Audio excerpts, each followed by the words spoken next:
Olá, pessoal. Nessa aula, então, nós falaremos sobre a indissociabilidade entre o educar e o cuidar na educação infantil. O que é indissociabilidade? É aquilo que é junto, aquilo que não se separa.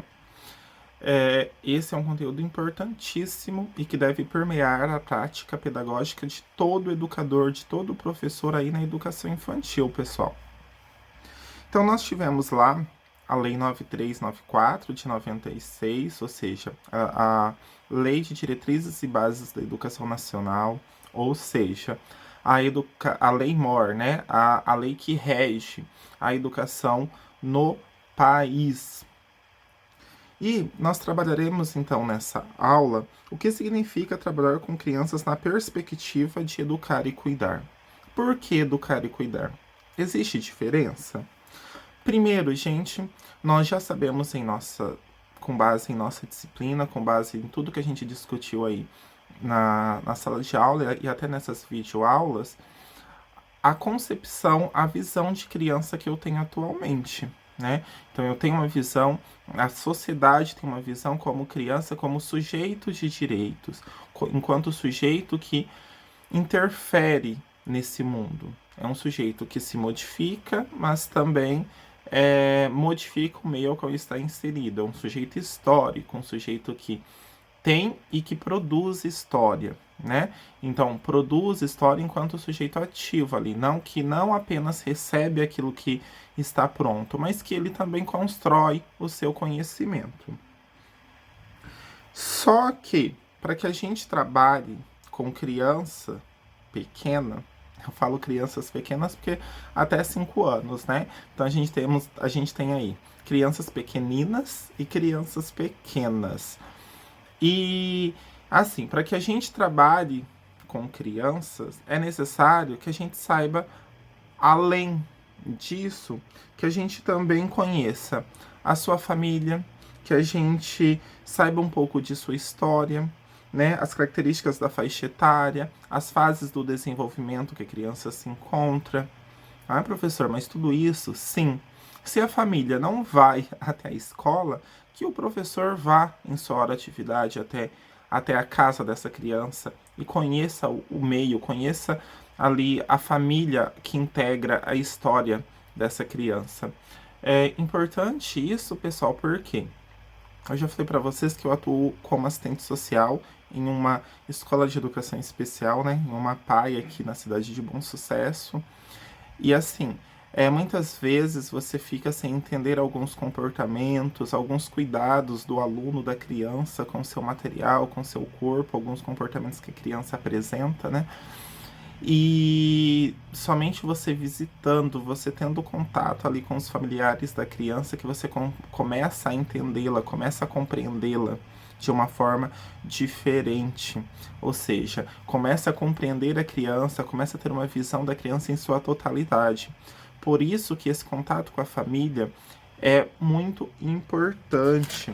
A gente teve lá a Lei 5692 de 71, que é a LDB, que tinha uma visão romanticista da escola, uma visão romanticista do professor, da educação, que colocava que o trabalho deveria ser feito como se fosse uma família trabalhando com criança, né? Só que eu falo assim, a família não tem formação pedagógica, a família não tem conhecimentos pedagógicos específicos, que são esses que vocês estão tendo ao longo da formação de vocês, né?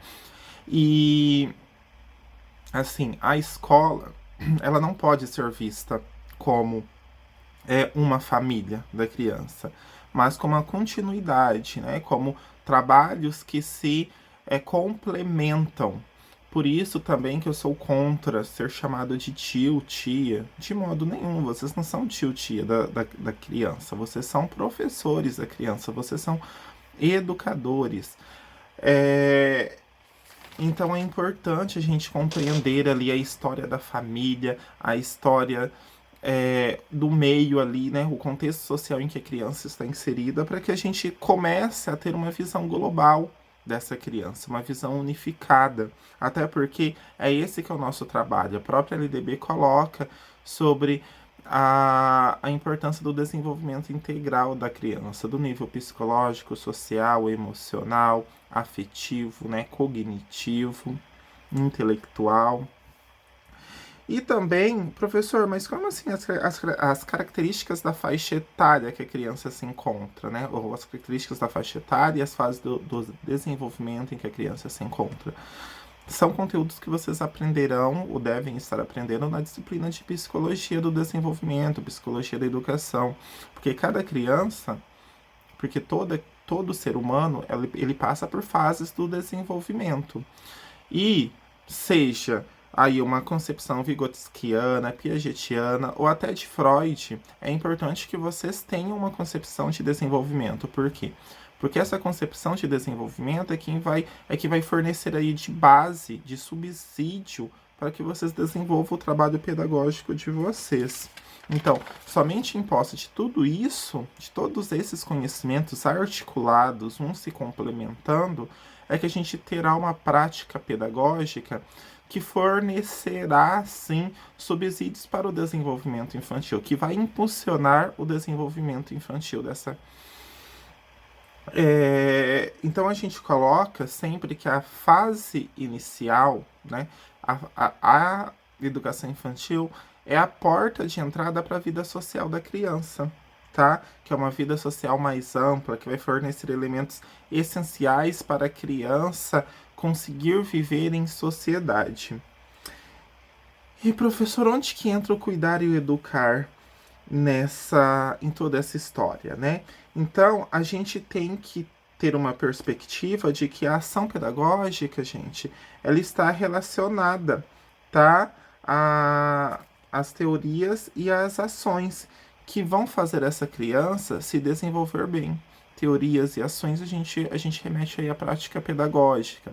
Teorias, essa história que eu falei para vocês, né? Esse eixo que eu falei para vocês, aí, a fase do desenvolvimento, as características de cada faixa etária, o que eu devo trabalhar para impulsionar o desenvolvimento sadio de cada criança. Até porque a formação de vocês não é, por exemplo, a Fabiana vai trabalhar com criança só de 0 a 1 ano. Então, eu vou trabalhar só com esse conteúdo para ela. E o João Vitor aí vai trabalhar com crianças de 2 a 3 anos. Então vou trabalhar só com determinado conteúdo para ele.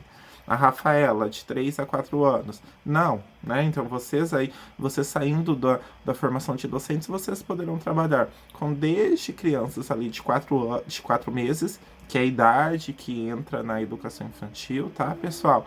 Até lá, a criança de 9, 10 anos, que é a criança ali do 5º ano do ensino fundamental. E a gente tem que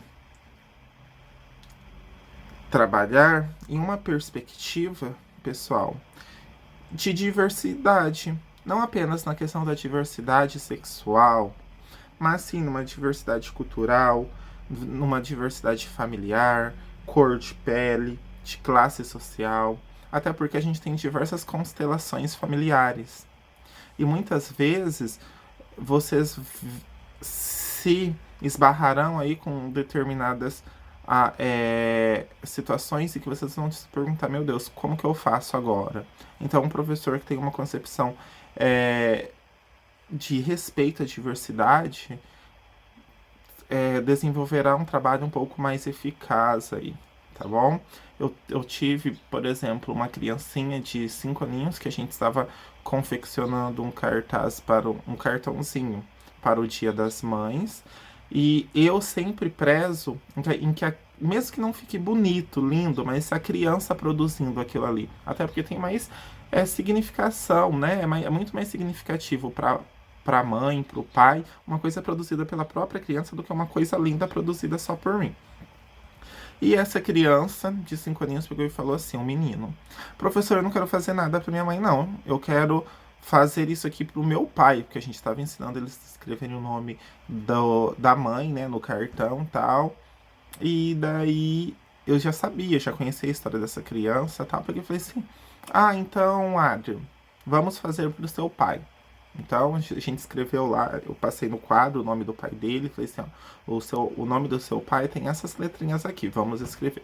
E a gente fez então o cartaz, um cartãozinho pro dia das mães, mas entregue para o pai. Por quê? Porque o pai era pai e mãe. A gente teve outras também situações em que queria fazer para a avó, então vamos fazer para a avó, sabe? Por quê? Porque a gente tem que respeitar as diversas constelações familiares. E se a criança enxerga o pai como pai e mãe, que problema tem, né? E cultural, gente. Então a gente tem aí diversas culturas, diversas religiões, diversos pensamentos, e a gente tem que respeitar, não é? Então toda criança nasce e vai sendo moldada de acordo com o seu ambiente. Só que não apenas sendo moldada, né? Ela vai se construindo, tá bom? E o cuidar e educar implica em reconhecer que o desenvolvimento, a construção dos saberes, a constituição do ser, não ocorre em momentos de maneira compartimentada, ou seja, ocorre de uma maneira global, é uma soma das experiências ali, tá? E vamos falar agora especificamente sobre educar e cuidar. Pessoal, cuidar, nossa, remete sempre à educação infantil? Não, todo mundo precisa ser cuidado. Quem não gosta aí de receber um carinho, né, de receber um afeto, de que alguém se preocupe em como que você está, ou até de dia do aniversário mesmo, receber as felicitações de todo mundo, receber um presente, tudo isso é cuidar, né? Então, assim, tanto o adolescente, o jovem, o adulto, ele precisa ser cuidado, não é somente a criança. Mas, Leandro, será que é somente na creche que cuidamos? Não, né, gente? Na vida toda nós cuidamos de pessoas, nós cuidamos de criança, tá? E a criança é uma pessoa. Enfim, a gente cuida de pessoas. Mas cada fase da vida precisa de um cuidado diferente. E então a gente tem as especificidades da educação infantil. Então, por exemplo, uma criança recém-nascida precisa de um cuidado diferente lá de uma criança de 3 anos, tá? Na educação infantil, o cuidar e o educar, eles estão totalmente vinculados, porque você também educa por meio das sensações, por meio do olhar, por meio do toque, tá? Então, é, tudo isso está associado, tudo isso está vinculado. Então, assim, uma criança, lá, um recém-nascido, de até, sei lá, de até 6 meses, precisa muito o quê?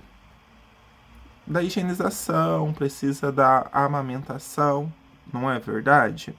Então, tudo isso contribui para o quê? Para o bem-estar físico, emocional e social.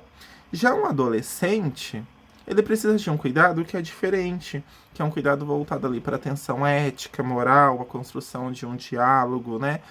Mas, ao longo da vida, todo mundo cuida e precisa ser cuidado, um adulto, um idoso, tá? Então, a gente tem que meio que desvincular que o educar acontece somente na educação infantil. Só que o educar e o cuidar na educação infantil é essencial, né? Por quê? Porque uma criança lá de 6 meses não consegue se limpar sozinha, né? Não consegue se higienizar sozinha. Precisa de todo um amparo, de toda uma mediação ali do professor. Mas, Leandro, como que eu vou criar essas situações pedagógicas no momento do cuidar ali? No banho, gente. O toque, o olhar, a conversa com a criança transmite para a criança toda uma questão de segurança no educador. Porque pensem bem, gente, uma pessoa te lavando, tal, é uma coisa muito invasiva, né? Então vamos fazer junto com a criança, vamos cantar uma música, tá? Vamos ajudar essa criança a aprender e adquirir equilíbrio emocional. Vamos planejar o momento do banho ali. Vamos aprender as partes do corpo? Vamos cantar a música do narizinho. Vamos pedir para a criança colocar a mão. Cadê a bochecha? Cadê o olhinho? Vamos ajudar, vamos permitir que essa criança se ajude. Ajude também ali a cuidar do seu próprio corpinho. Participe do momento. Não fique paradinha só. Vamos ajudar a esfregar as unhas, né? O pezinho. Vamos lavar o corpinho embaixo do bracinho. Pessoal, tudo isso é educar, tá? É fazer a criança ter consciência ali das partes do corpo, e que a gente chama também de esquema corporal ou segmentação corporal. Lembrando que esquema corporal, segmentação corporal, se uma criança não tiver desenvolvido o esquema corporal dela, ou segmentação corporal, essa criança ela nunca vai se alfabetizar, tá? É um elemento importantíssimo para a alfabetização. E, Leandro, hum, momento ali do lanche, da refeição, é momento de aprendizado? É sim, gente. A criança pode aprender ali o que que é comida, como que a comida entra no meu corpo, por que que ela é importante, né? Como que eu cresço? Da onde eu obtenho essa energia para eu me movimentar, para eu brincar? Através dos alimentos. Mas quais alimentos são melhores para o meu corpo? Vamos promover situações ali em que a criança escolha, coloque comida para si, claro, mediante o apoio do adulto. Eu vou disponibilizar um vídeo aí para vocês complementar que fala sobre cuidar, educar e brincar. É bem interessante porque elas foram algumas escolas para mostrar a prática que o educar está associado em diversas atividades na educação infantil, gente, no banho, na troca de alimentação, na troca de fraldas, na alimentação, na higienização, tá? E é o seguinte, como atividade, vocês deverão colocar alguns conteúdos ou algumas, não são conteúdos, né? Algumas experiências, algumas situações que a gente pode trabalhar aí com a criança. Eu já até falei algumas, mas então eu quero que vocês coloquem algumas situações que a gente pode trabalhar com a criança no banho e na alimentação, tá? Que conteúdos, o que que eu posso fazer para eu trabalhar com a criança? Atividade valendo um ponto, tá bom, pessoal? Qualquer dúvida, me procurem e eu estou à disposição de vocês.